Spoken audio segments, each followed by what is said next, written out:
Good morning class 11th students. बेटा हम लोग जो थे चैप्टर 4 पे थे और ये चैप्टर जो है वो बेटा फिनिश होने वाला है। और हम लोगों ने बेटा सबसे पहले नॉन कोऑर्डिनेट्स को देखा था, फिर हम लोगों ने कोऑर्डिनेट्स को देखा। कोऑर्डिनेट्स में हम लोग सुपर क्लास को ख़त्म कर चुके हैं, पाइसिस को। आज हम लोग सेकंड सुपर क्लास को देखेंगे वर्टिब्रेटा की। इसका नाम है टेट्रापोडा। ठीक है, क्या नाम है बेटा? टेट्रापोडा।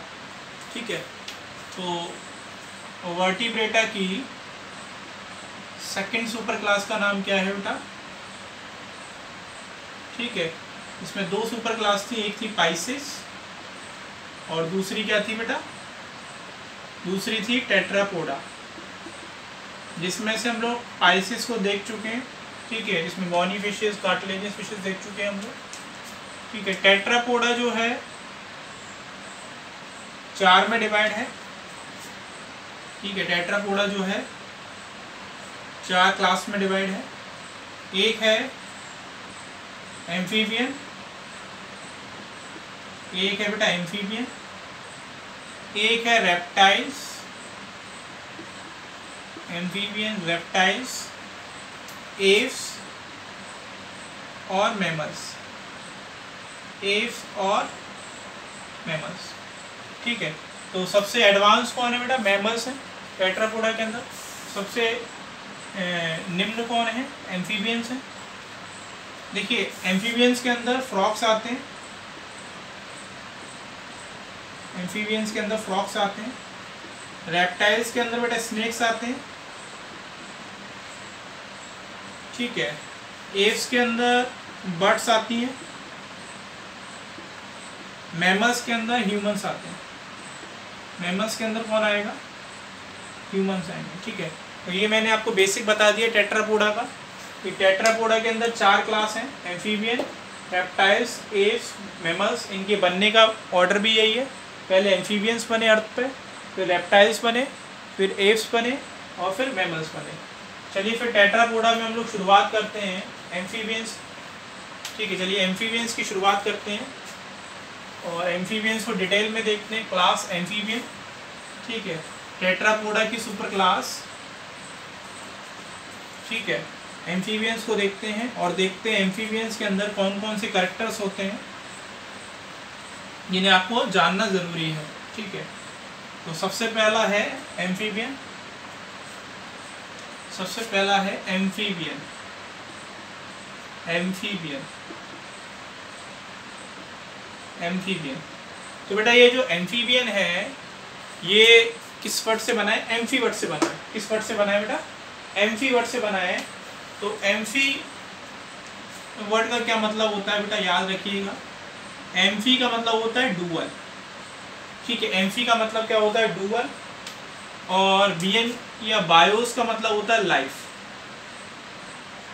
ठीक है, तो शब्दों को तोड़ना आना चाहिए। ठीक है, जिससे चीज़ें जो है वो आसानी से समझ में आ सके। एम्फीबियंस जो होते हैं, एम्फी का मतलब होता है डूअर, बायोस मीन्स लाइफ। अब ये एम्फी डूअर मतलब क्या है? तो एम्फी डूअल का मतलब ये है कि ऐसे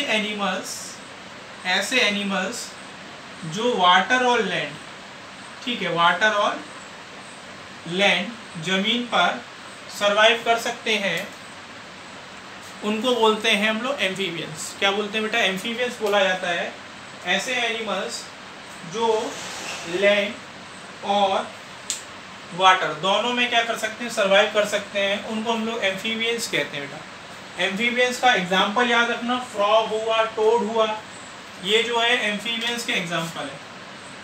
एग्जांपल क्या है एम्फीबियंस के? फ्रॉग, टोड, ये सब बेटा एम्फीबियंस के एग्जांपल हैं, याद रखिएगा। फ्रॉग का साइंटिफिक नेम याद रखिएगा, Rana tigrina. Rana tigrina important है, याद रखिएगा, राना टिग्रीना। ठीक है, राना टिग्रीना नाम है इसका, फ्रॉक का, राना टिग्रीना। ठीक है, क्या नाम है बेटा? राना टिग्रीना नाम है। ठीक है, अब इनकी बॉडी की बात करें तो इनकी जो बॉडी होती है फ्रॉक की, ये डिवाइड होती है हेड और ट्रंक में। ठीक, किस में डिवाइड होती है? हेड और ट्रंक में डिवाइड होती है। ठीक है, इनकी जो बॉडी होती है वो हेड और ट्रंक में डिवाइड होती है, ठीक है, हेड और ट्रंक में डिवाइड होती है इनकी बॉडी, ठीक है। और जब ये लार्वा स्टेज में होता है, ठीक है, जब लार्वा स्टेज में होता है तो हमें इसमें टेल भी देखने के लिए मिल जाती है, टेल इज प्रेजेंट। और फ्रॉग का जो लार्वा होता है उसे टैडपोल लार्वा कहा जाता है, ठीक है। फ्रॉग का जो लार्वा होता है उसे बोलते हैं टैडपोल लार्वा, क्योंकि ये कुछ टैडपोल की तरह दिखाई देता है, ठीक है। तो एम्फीबियन का जो फ्रॉग लार्वा होता है उसे टैडपोल लार्वा कहा जाता है फ्रॉग का, याद रखिएगा। इसमें हेड भी होता है, ठीक है, ट्रंक भी होती है और टेल भी होती है, लेकिन बाद में जाके फिर टेल जो है वो ट्रंक में मिक्स कर जाती है, ठीक है। इसके बाद एक और इम्पॉर्टेंट पॉइंट कि जो एम्फीबियंस होते हैं इनकी बॉडी पे सरफेस पे हमें म्यूकस मिलता है, ठीक है, जो इनकी बॉडी को क्या करता है, स्मूथ रखता है, ठीक है। तो जो एम्फीबियंस होते हैं उनकी बॉडी पे हमें क्या मिलता है, म्यूकस मिलता है, जो इनकी बॉडी को क्या रखता है, स्मूथ रखता है। तो ये भी एक इम्पॉर्टेंट पॉइंट है कि जो एम्फीबियंस की बॉडी होती है वो कैसी होती है, स्मूथ बॉडी होती है। कैसी होती है, smooth body, due to presence of mucus, due to presence of mucus on their surface, mucus on their surface. इनकी जो बॉडी सरफेस होता है, ऑन देयर बॉडी सरफेस कर लीजिए, ज़्यादा सही रहेगा। इनकी जो बॉडी सरफेस होता है उसमें हमें क्या देखने मिलता है बेटा, म्यूकस जो है वो देखने के लिए मिलता है। इस वजह से इनकी बॉडी जो होती है बेटा वो स्मूथ होती है, ठीक है। इनकी बॉडी पे बेटा हमें स्केलीज नहीं मिलती है, नो स्केलीज आर प्रेजेंट। ये स्केलीज वाला कैरेक्टर किसमें था, फिशेस के अंदर था, पाइसिस के अंदर, ट्रू फिशेस के अंदर होता है स्केलीज वाला कैरेक्टर, याद रखिएगा। एम्फीबियंस का जो लार्वा होता है उसे टैडपोल लार्वा कहा जाता है, इसमें टेल भी प्रेजेंट होती है एट लार्वा स्टेज। ये सारे पॉइंट जो आपको याद रखने हैं, स्केलीज नहीं होती।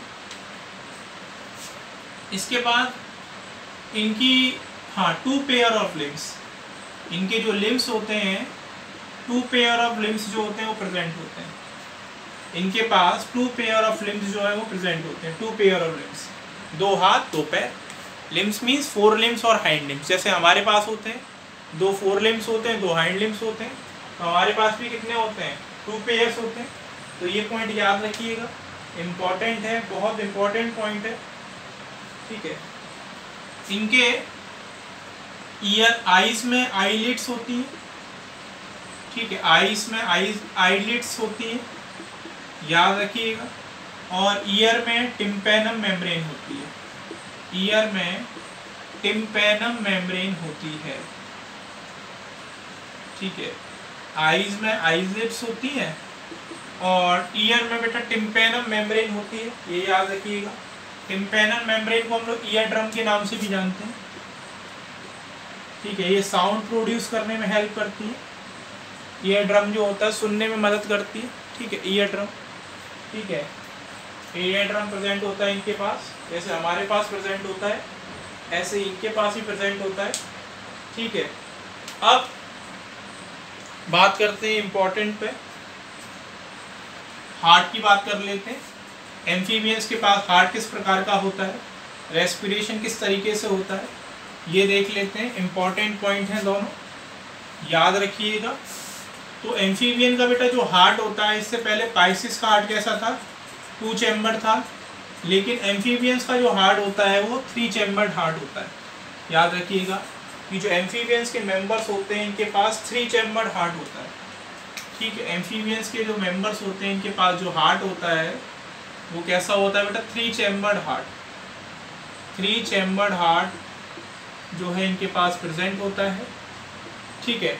पाइसिस के पास क्या होता था, एक ऑरिकल एक वेंट्रिकल होता था, ठीक है। और इनके पास जो होता है बेटा, इन 3 चैम्बर हार्ट में से 2 ऑरिकल और एक वेंट्रिकल होता है, ठीक है। हार्ट जो चैम्बर है पूछा जा सकता है ऑरिकल कितने हैं और वेंट्रिकल कितने, तो ऑरिकल इनके पास 2 होते हैं, 2 ऑरिकल और एक वेंट्रिकल, ठीक है। 2 ऑरिकल और एक वेंट्रिकल मिलके इसका हार्ट बनाते हैं, किसका, फ्रॉग का हार्ट बनता है, एम्फीबियंस का हार्ट बनता है। रेस्पिरेशन के लिए रेस्पिरेशन के लिए ये किस प्रकार से करेंगे? तो बेटा ये रेस्पिरेशन जो है गिल्स के थ्रू भी कर सकते हैं, ठीक है। लार्वा स्टेज में जब ये पानी में होंगे तो गिल्स के थ्रू करेंगे, और स्किन के थ्रू करते हैं। इनकी जो स्किन होती है वो मॉइस्ट रहती है, मॉइस्ट स्किन की वजह से ये कौन सा रेस्पिरेशन करते हैं? Cutaneous respiration. क्यूटेनियस रेस्पिरेशन, जब रेस्पिरेशन स्किन के थ्रू होता है तो उस तरह के रेस्पिरेशन को हम लोग क्यूटेनियस रेस्पिरेशन कहते हैं। इंपॉर्टेंट है बेटा, याद रखिएगा, ठीक है। क्यूटेनियस रेस्पिरेशन होता है। और लंग्स के थ्रू जब अगर करेंगे तो पल्मोनरी रेस्पिरेशन, तो इसे बोलते हैं पल्मोनरी रेस्पिरेशन। मतलब फ्रॉग के अंदर हमें तीनों तरह का रेस्पिरेशन देखने के मिल रहा है, गिल्स के थ्रू भी, ठीक है, लंग्स के थ्रू भी, और गिल्स के थ्रू जब पानी में होंगे तो ब्रांचियल रेस्पिरेशन बोला जाता है, इसे याद रख लीजिएगा, ब्रांचियल रेस्पिरेशन, ठीक है। लार्वा स्टेजेस में करेंगे, मॉइस्ट स्किन होगी, क्यूटेनियस रेस्पिरेशन। लंग्स टेरेस्ट्रियल हो जाएगा जब, तो वहाँ पर ये करेगा किसके थ्रू? लंग्स के थ्रू करेगा। इंपॉर्टेंट पॉइंट है, याद रखिएगा। अब बात करते हैं इनका रिप्रोडक्शन, सेक्सेस, 2-3 पॉइंट और रह गए, फिर इसके बाद एम्फीबियंस में जितना था वो क्लियर हो जाएगा आपको, और कोई डाउट आपको नहीं बचेगा। तो ये सब चीज़ें हैं जो आपको याद रखनी है। रेस्पिरेशन किसके थ्रू होता है एम्फीबियंस में, हार्ट किस प्रकार का होता है, 3 चैम्बर्ड हार्ट होता है, कितने ऑरिकल्स होते हैं, कितने वेंट्रिकल्स होते हैं। तो यही पॉइंट जो है वो आपसे एग्जाम में पूछे जाते हैं, इन पे आपको फोकस ज़्यादा करना पड़ेगा, ठीक है। याद रखिएगा इन चीज़ों को, ठीक है। तो ये इम्पोर्टेंट पॉइंट है जो आपको याद रखने। तो ये जो एनिमल्स होंगे बेटा कोल्ड ब्लडेड एनिमल्स होंगे। मैं बता चुका हूँ कोल्ड ब्लडेड एनिमल्स कौन से होते हैं, जो अपने बॉडी टेम्परेचर को मेंटेन नहीं रख पाते, उन्हें कोल्ड ब्लडेड एनिमल्स कहा जाता है, ठीक है। ये पॉइंट है जो आपको याद रखना है। ये यूनिपेरेंटल होते हैं, मतलब सेक्सेस जो होते हैं वो सेपरेट रहेंगे, सेक्सेस और सेपरेट रहेंगे, ठीक है। ओविपेरस होते हैं, मतलब ये एग लेइंग होते हैं। कैसे होते हैं बेटा? एग लेइंग होते हैं, अंडे देते हैं, ठीक है, और अंडे से फिर नए बच्चे निकलते हैं, एग लेइंग होते हैं।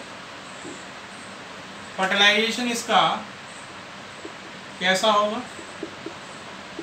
एक्सटर्नल होगा, पानी में होता है बेटा इसका फर्टिलाइजेशन। मेल और फीमेल गैमेट जो है वो पानी के अंदर फर्टिलाइज करते हैं। डेवलपमेंट जो है वो हमें इनडायरेक्ट और डायरेक्ट दोनों तरह का देखने मिल जाता है। इसमें डायरेक्ट भी हो जाता है और इनडायरेक्ट भी हो जाता है। डायरेक्ट कब बोलेंगे? जब लार्वा स्टेज नहीं मिलेगी। इनडायरेक्ट कब बोलेंगे? जब लार्वा स्टेज प्रेजेंट मिलेगी, ठीक है। तो कुछ एम्फीबियंस होते हैं इनमें हमें लार्वा स्टेज देखने की मिलती है, जैसे कि मैंने आपको फ्रॉग बताया था, इसके अंदर लार्वा स्टेज हमें देखने के लिए मिल रही थी। तो इसके नाम याद रख लेना, ये सारे ठीक है हैं। इसमें आपका एग्जाम्पल आ गया, फ्रॉग आ गया, टोड आ गया, सैलेमेंडर आ गया, सैलेमेंडर, ये सब जो है बेटा इसके एग्जाम्पल हैं फेमस, जो आपको याद रखना है, ठीक है। तो ये आपका स्पाइसिस क्लास एम्फीबियन जो है वो ख़त्म हो गया, सुपर क्लास का टेट्रापोडा का, ठीक है। तो एक बार मैं फिर से रिमाइंड करा देता हूँ, इसमें हम लोगों ने क्या क्या पढ़ा कि जो एम्फीबियंस होते हैं बेटा ये डुअल लाइफ को जीते हैं, ये वाटर में भी रहते हैं और लैंड पे भी रहते हैं, ठीक है। इसी वजह से इनको एम्फीबियंस बोला जाता है। तो इनका हैबिटेट कैसा हो गया? एक्वेटिक भी हो गया और टेरेस्ट्रियल भी हो गया, ठीक है। इसमें फ्रॉग आते हैं और फ्रॉग के अंदर हमें 2 पेयर ऑफ लिम्स देखने मिलते हैं, ठीक है। इनके पास रेस्पिरेशन के लिए गिल्स होते हैं लार्वा स्टेजेस पे। फिर जब ये पानी में रहते हैं, इनकी पानी के आसपास रहते हैं, सतह पे रहते हैं, तो इनकी स्किन मॉइस्ट रहती है, तो उस समय ये क्यूटेनियस रेस्पिरेशन करते हैं। और ये ज़मीन पे आ जाते हैं, टेरेस्ट्रियल होते हैं, तो उस समय इनके पास लंग्स एक्टिव होते हैं, पल्मोनरी रेस्पिरेशन बोला जाता है। हार्ट इनका 3 चैम्बर्ड होता है, 2 ऑरिकल, 1 वेंट्रिकल होता है इनके पास, ठीक है। ये सारे पॉइंट जो आपको याद रखने हैं एमसीक्यू बेंच के। Thank you.